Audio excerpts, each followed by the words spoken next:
राजस्थान शिक्षा सेवा परिषद द्वारा प्रधानाचार्य डीपीसी 2022-23 के लिए जो पिछले 11 माह से लंबित है तथा प्रधानाचार्य पदयात्रा जो 14 फरवरी को बीकानेर से जयपुर के लिए आरंभ हुई थी, आज तीसरे दिन रतनगढ़ फतेहपुर के बीच टीडियासर टोल पहुंच चुकी है, जहां सैकड़ों की संख्या में शिक्षा अधिकारी सड़क पर तपती धूप में पैदल चलते हुए सरकार से अपनी मांगे मनवाने के लिए संघर्षरत है। बड़ी संख्या में महिला शिक्षा अधिकारी भी अपने घर परिवार बाल बच्चों को छोड़कर इस पदयात्रा में शामिल हो रही है।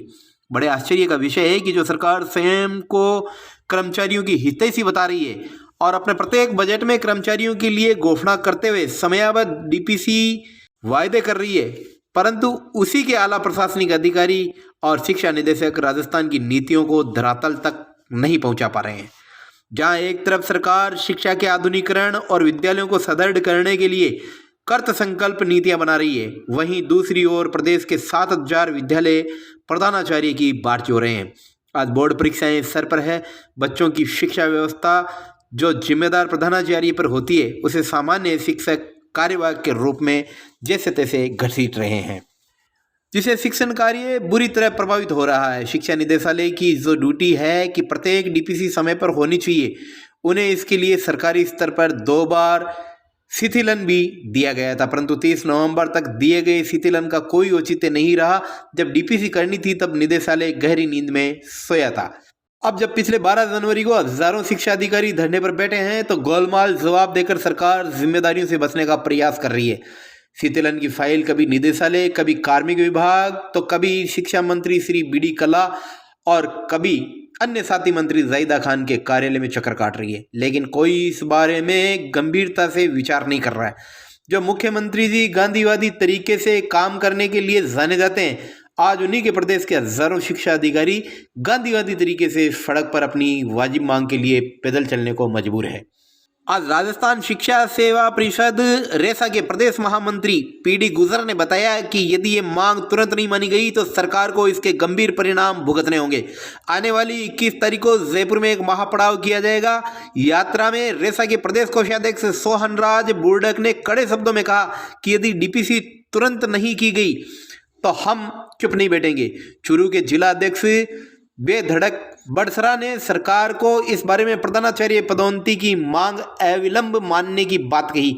इस यात्रा में दृष्टिबाधित शिक्षा अधिकारी रामनारायण जी भी पैदल चलते हुए जयपुर जा रहे हैं। अब देखना यह है कि ऐसे निःशक्त व्यक्ति को देख करके सरकार और निष्ठुर अधिकारी अपनी हठधर्मिता छोड़ते हैं या नहीं।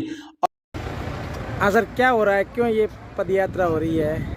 देखिए, पदयात्रा इसलिए हो रही है कि 1 अप्रैल 2022 को वाइस प्रिंसिपल्स की डीपीसी होनी चाहिए थी और वो प्रिंसिपल बनने चाहिए थे, लेकिन आज लगभग 11 महीने गुजरने के बावजूद भी वाइस प्रिंसिपल से प्रिंसिपल डीपीसी नहीं कर रही है। इसमें अधिकारी जो हमारे आला अधिकारी है शिक्षा विभाग के, वो इस बार कोई ध्यान नहीं दे रहे हैं। 1 महीने से यहाँ हम जो है धरना लगाए बैठे थे, लेकिन किसी ने कोई ध्यान नहीं दिया।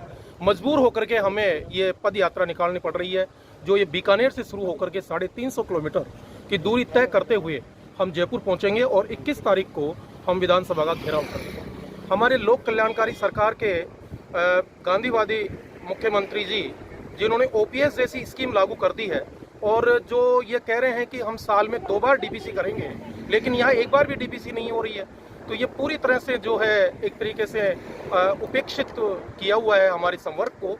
तो हम चाहते हैं कि हमारी डीपीसी शीघ्र की जाए, वरना हम 21 तारीख को पैदल चलते हुए विधानसभा का घेराव करेंगे। आप सर किस पर? मैं प्रभुदयाल गुर्जर, प्रधानाचार्य, प्रदेश महामंत्री, राजस्थान शिक्षा सेवा परिषद, रेसा, राजस्थान। जो पद यात्रा रेसा की तरफ से निकाली जा रही है, इसमें जो 22-23 की डीपीसी वो 1/4 को हो जानी चाहिए।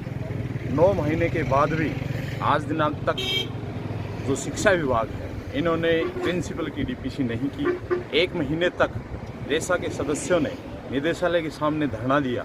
धरने के बावजूद भी सरकार चेती नहीं, विभाग भी चेता नहीं। अब सरकार तक हमारी मांग पहुंचाने के लिए हम 16 तारीख से लेकर के 14 तारीख से लेकर के 21 तारीख तक जयपुर पैदल चलेंगे और पैदल चलने के बाद में विधानसभा का घेराव करेंगे।